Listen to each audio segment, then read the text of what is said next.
Celebrities and outsiders in professional wrestling can be a little hit or miss. While the most hardcore of wrestling fans don't want these outsiders invading their favourite pastime in a bizarre act of gatekeeping, others can see the benefit in celebrities drawing more attention to wrestling and therefore increasing the popularity and mainstream appeal of pro wrestling as a whole. Some celebrities have a good time in wrestling and their involvement turns out to be better than expected. Other celebrities act like they'd rather be anywhere else in the world. And then you have the outsiders who actually get deeply involved in storylines and they actually step inside the ring to wrestle. In the case of former Chicago Bulls power forward Dennis Rodman, there was an elaborate plan and angle to bring the worm into wrestling's most notorious faction, the New World Order. All of this was done to capitalise on both Rodman's outlandish traits and his insanely high level of status at the time. It was a match made in heaven. Rodman and the nWo fit like a hand in a glove. The Chicago Bulls had revitalised the NBA in many ways, with the team becoming a worldwide brand, much like how the nWo angle brought new eyes to WCW, resulting in the New World Order becoming a brand in its own right. Hulk Hogan and Dennis Rodman were, at the time, two titans of entertainment, and Rodman's natural ability to draw media attention helped the Worm secure a lucrative deal with World Championship Wrestling that would not only see Rodzilla join the nWo, but Dennis would also wrestle on pay-per-view. This video will take a look at Dennis Rodman in the New World Order.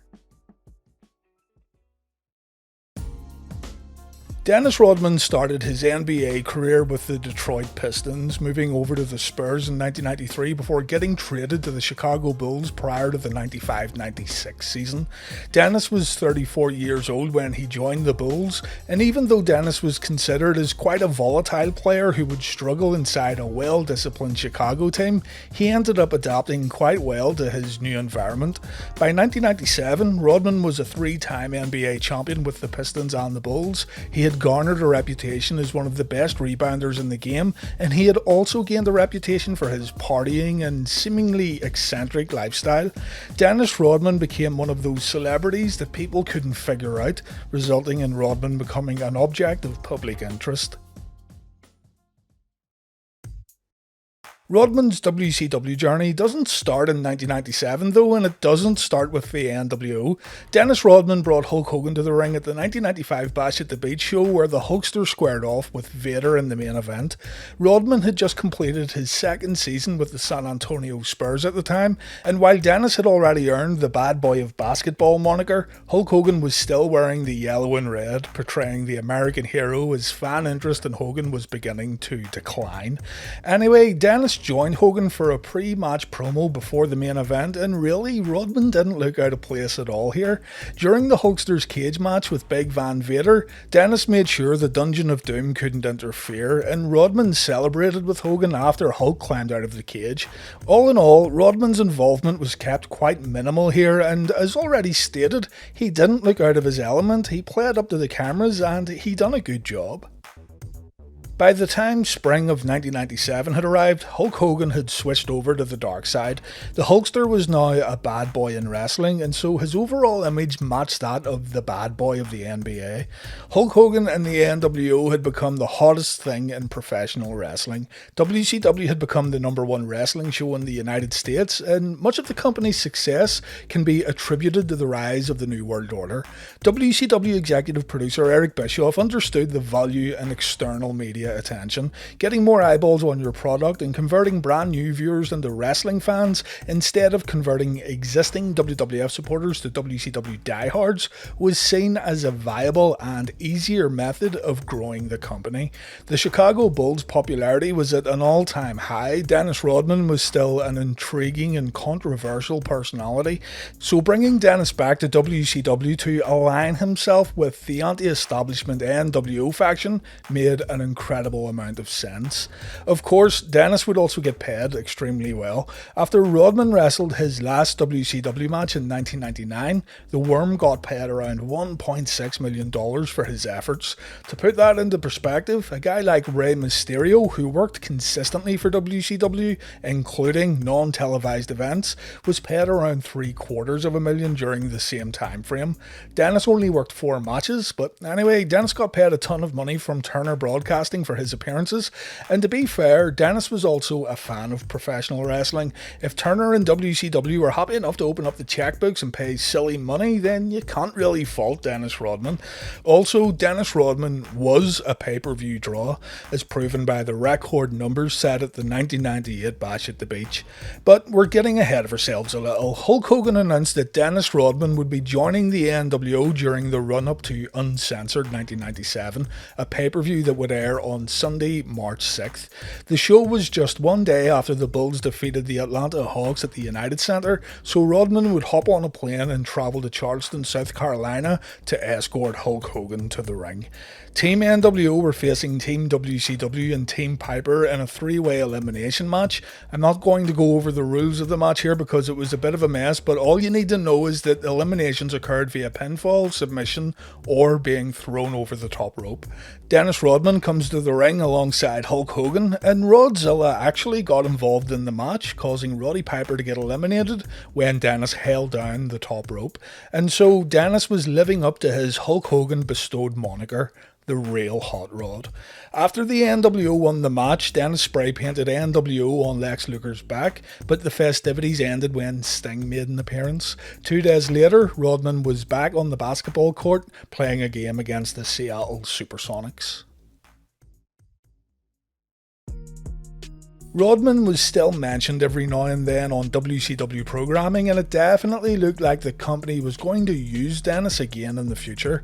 On June 6th, just 3 days after the Chicago Bulls beat the Utah Jazz to win their second consecutive NBA championship, Dennis Rodman made his return to WCW and the nWo. Dennis arrived at the arena in a limousine alongside Hulk Hogan, and the Hulkster and Rodzilla talked about their upcoming match at the Bash at the Beach show. Yes, current NBA champion Dennis Rodman was going to main event a WCW Pay Per View. He was actually going to wrestle in a tag team match pitting Rodman and Hogan against the Giant and Lex Luger. A confrontation happened a little later on the show between the competitors. The audience went absolutely nuts when the Giant was about to chokeslam Rodman, but in the end, the bad guys got the upper hand. No matter what you may think of Dennis Rodman, the nWo, or even Eric Bischoff's decision to bring in athletes from other sports, the audience reactions can't be denied here. People were intrigued to see Dennis Rodman in a wrestling ring. It's easy to look back now and call it a waste of money, and it's easy to look back and say Dennis Rodman didn't perform well at all, but the crowd response to any physicality that involved Rodman was insane. Hogan and Rodman cut a promo before their Bash at the Beach match with Luger and Giant. Hogan says that the wrestling world is going to get rocked by Hollywood and Rod the Bod as Rodman shines up Hogan's World Heavyweight title. Rodman tells us that the bigger they are, the harder they fall. Dennis is going after the Giant tonight, and the world has no choice but to pay attention to Rodzilla and Hollywood Hogan. The Hulkster and Rodman come out for their match. The Macho Man Randy Savage is there too, and again, it's quite incredible how well Dennis Rodman fit into the nWo. He carried himself like a natural heel wrestler. He certainly had the character and nWo mannerisms down to a T, but remember, Rodman still had to wrestle. Many wrestling fans went into this one with low expectations. This was an attraction match. It was all about gaining pay-per-view buys because an NBA champion was in a wrestling ring. But man, when Rodman locks up with Lex Luger and delivers an extremely competent arm drag takedown, the audience pops huge. Rodman didn't just take his opponents by surprise here, but the naysayers and the wrestling purists of the world must have let out a collective gasp when Rodman pulled off the picture-perfect arm drag. When Lex Luger answered with 2 arm drags of his own, Rodman sold the moves perfectly, acting surprised when he found himself face to face with the Giant before taking the second bump. After some further selling on the outside of the ring, Dennis Rodman gets back in inside the ropes, pulling off a leapfrog and shoulder block as the audience goes nuts again, an audience that were previously chanting "Rodman sucks." Rodzilla performs another 2 leapfrogs before taking a clothesline from the total package. Hogan and Giant tag in as the Daytona audience begin banging their feet on the bleachers. Eventually, Rodman gets in the ring with the Giant. Rodman misses another leapfrog that leads to the Giant applying a bear hug, and by this point, Rodman is fairly comfortable in the ring and Hogan pretty much carries the remainder of the match. Hard to believe, I know, but Hogan had no other choice here. There's some double team offense from the Worm in Hollywood. Rodman gets a chance to hit Lex Luger with some offense, and the match ends when Lex Luger applies the torture rack on Hulk Hogan, even though Lex technically wasn't the legal man at the time. Rodman takes the torture rack also, but the real story here was just how well Rodman performed at Bash at the Beach 97. Sure, he was no Ricky Steamboat, but he surpassed expectations. His heel work and overall showmanship also can't be overlooked. The pay-per-view garnered an estimated 325,000 pay-per-view buys, around 100,000 more than the previous year's Bash at the Beach show. Rodman would make sporadic appearances on WCW television following Bash at the Beach, but it's probably the 1998 edition of Bash at the Beach that everyone remembers the most. In June of 1998, the Chicago Bulls were in the middle of the NBA Finals, again going up against the Utah Jazz. The Bulls were going for their 3rd straight NBA championship title, and Dennis Rodman was, of course, an important member of the team. Still, finals or not, nothing was going to stop Dennis Rodman making an appearance in WCW and collecting that Turner paycheck, even if it meant skipping practice. This is exactly what happened. On June 8th, just one day after the Bulls took a 2-1 series lead over Utah, Dennis Rodman showed up on WCW Nitro without telling coach Phil Jackson. Hulk Hogan said that Jackson was constantly phoning him during and after Nitro asking where Dennis was, and apparently Rodman told Hogan that he didn't want to go back to the court. Take that with a pinch of salt though. After Dennis was featured in a few backstage skits and after he took out Diamond Dallas Page with a steel chair, Rodman was back on an airplane and back in the finals. Game 4 was just 2 days after his Nitro appearance here. Rodzilla was fined 20 grand for missing practice, and judging by the money Dennis was making, it wasn't really a significant amount that would destroy his bank account. Anyway, the Chicago Bulls again defeated the Utah Jazz in the final series, and once the finals were wrapped up, Dennis would be brought back into WCW once again to compete at the Bash at the Beach show, only this time on the other side of the ring. Dennis Rodman would be facing Utah Jazz power forward Karl Malone. Malone had been dealing with Rodman on the court for 2 straight NBA finals, and now the two men were going to settle their differences inside a wrestling ring. It's one of those things that's so absurd that it has to be seen. Karl Malone and Diamond Dallas Page versus Hulk Hogan and Dennis Rodman. Under the tutelage of DDP, Karl Malone put in the work in the run-up to Bash at the Beach. The mailman would be playing the role of the babyface. Karl was perceived as the nice guy in comparison to the bad boy Dennis Rodman. So you had the natural good versus evil story going in here, along with the obvious Bulls versus Jazz rivalry. The key word here is perceived, by the way, when talking about Karl Malone. I'm sure other people could tell stories about Karl's past much better than I could, but at the time, Rodman versus Malone in a wrestling ring somewhat made sense. Eric Bischoff was again looking at the external media attention that WCW would get by featuring 2 NBA finalists from opposing teams inside a squared circle. Dennis Rodman had helped WCW sell the 1997 Bash at the Beach pay-per-view, so Bischoff was also keen to find out if Malone versus Rodman could repeat the success from a year prior. It was actually Diamond Dallas Page who helped bring Malone into WCW.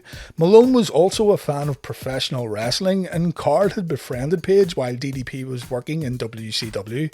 It was Page who suggested Karl Malone and DDP versus Hogan and Rodman, and apparently Eric Bischoff wanted Randy Savage to tag up with Malone, not Page.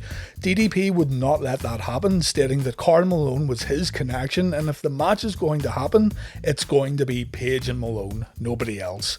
Bischoff eventually agreed, and after a few appearances on WCW Nitro, Karl Malone had quickly become a fan favourite with WCW audiences, thanks mainly to DDP's feud with Hollywood Hogan.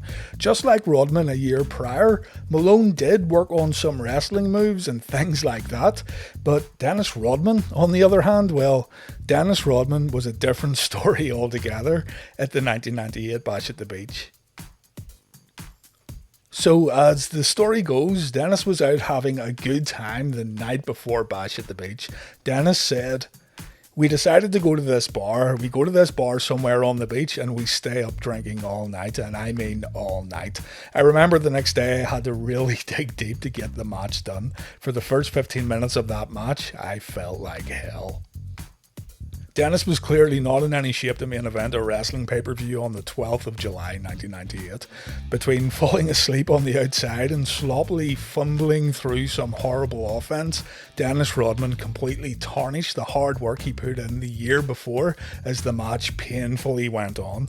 Karl Malone was pretty good. You could tell he put the work in, and again, you don't expect these guys to put on wrestling clinics, but Dennis had been pretty good a year prior, and maybe there were some expectations here.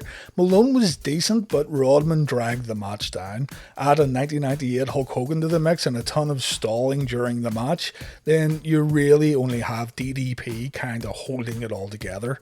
Rodman does improve as the match goes on, but at around 25 minutes long, those wrestling purists I mentioned earlier had been proven right. The Bash at the Beach 1998 main event just wasn't good. Again, Malone was very passable, you gotta give him props. The curiosity of the match also worked in WCW's favour, and getting Rodman and Malone inside a wrestling ring was guaranteed to make headlines, but wrestling fans were left shaking their heads when Bash at the Beach 1998 came to a close. Rodman and Hogan got the win after the Disciple made an appearance, delivering a stunner to DDP that again made wrestling fans shake their heads. Malone lost to Rodman in the NBA Finals twice, and even in a scripted wrestling match, a seriously hungover Rodman was still able to get the win over the mailman. Still, Eric Bischoff didn't really care. Bash at the Beach 1998 was the most purchased WCW pay-per-view of the year, bringing in an estimated 580,000 pay-per-view buys, the second most purchased WCW pay-per-view in history, just behind Starrcade 97. A perfect example of an idea that's excellent on paper, but the execution was just awful. Rodman was released by the Bulls ahead of the lockout-shortened 98-99 season. Dennis signed with the LA Lakers, but he would only play 23 season games before getting released.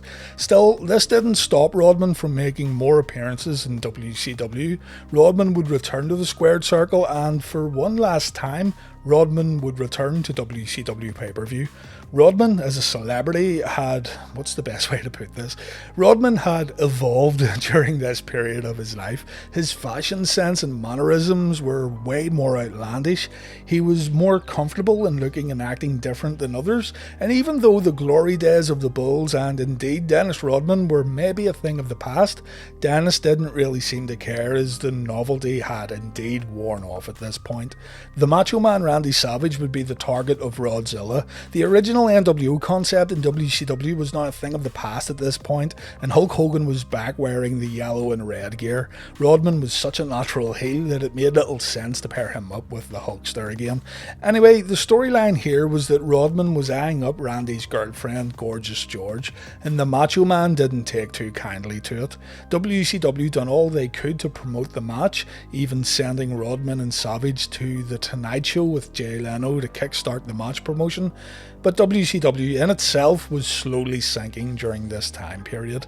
Dennis Rodman in 1999 wasn't the answer to WCW's problems. The Road Wild match between Savage and Rodman wasn't great, to be honest, and there's good reason why this bout is all but totally forgotten about. Dennis wasn't the megastar he once was. The media and indeed the whole world weren't enamoured with the Chicago Bulls and Dennis Rodman like in previous years, and this lack of interest kinda bled over into the Savage vs Rodman match at Road Wild. Eric Bischoff did reveal though that Savage loved working with Rodman, the two got along really well, so there were no problems there. The match is much more of a brawl, with Rodman actually dominating the early portion of the match. Rodman performs a pretty decent Russian leg sweep, but that's pretty much where the wrestling ends. Rodman did work harder at Road Wild than what he did in the Malone match. He may have learned a new move or two, and he seemed a little more motivated here, to say the least, but again, the novelty had worn off. Dennis went over really well at the Bash at the Beach 1997 show because nobody expected it. It was more shocking than anything else to see Dennis Rodman perform wrestling moves to an acceptable standard, but when his Road Wild match here is mostly remembered for a porta potty spot that saw Dennis get tipped over inside the shitter, then you know where this bout stands. Gorgeous George ends up delivering a low blow to Rodman, Savage whacks Rodzilla with a chain, and Rodman loses his final match in WCW. This too was the Macho Man's last pay-per-view match for World Championship Wrestling.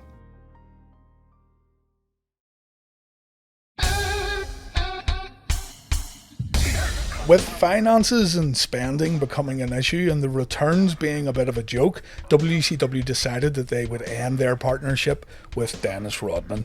Rodzilla did have one more wrestling match though. He wrestled Curt Hennig for the IGW promotion in Australia, and again, Dennis lost this match. It was via disqualification.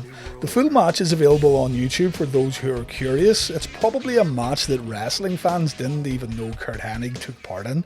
All in all, Dennis Rodman's involvement in WCW and the nWo serves as a great example of the popularity of not only World Championship Wrestling, but professional wrestling as a whole during the late 90s. It also highlights how popular the Chicago Bulls were at one point in time. Rodman ditching practice to hang out with Hulk Hogan in the nWo sure does make for a great story, and it speaks volumes of Rodzilla's devil may care attitude, an attitude that fit right into the New World Order faction of WCW. And while Rodman's pay for his work in WCW may raise a few eyebrows, no one can argue about the buy rates of Bash at the Beach 97 and 98. So if Eric Bischoff's goal was to get more eyes on WCW with the involvement of Dennis Rodman and indeed Karl Malone, then mission accomplished. It's a shame Rodman didn't apply himself a little more for his matches in 98 and 99, but then again, the guy isn't a pro wrestler.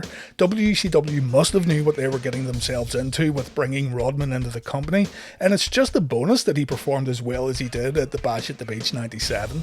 Don't take my word for it though, watch it back and see it for yourself. You'll be surprised at how the audience reacts to Rodman during his main event tag team match. Crowd responses like that simply don't happen in today's wrestling.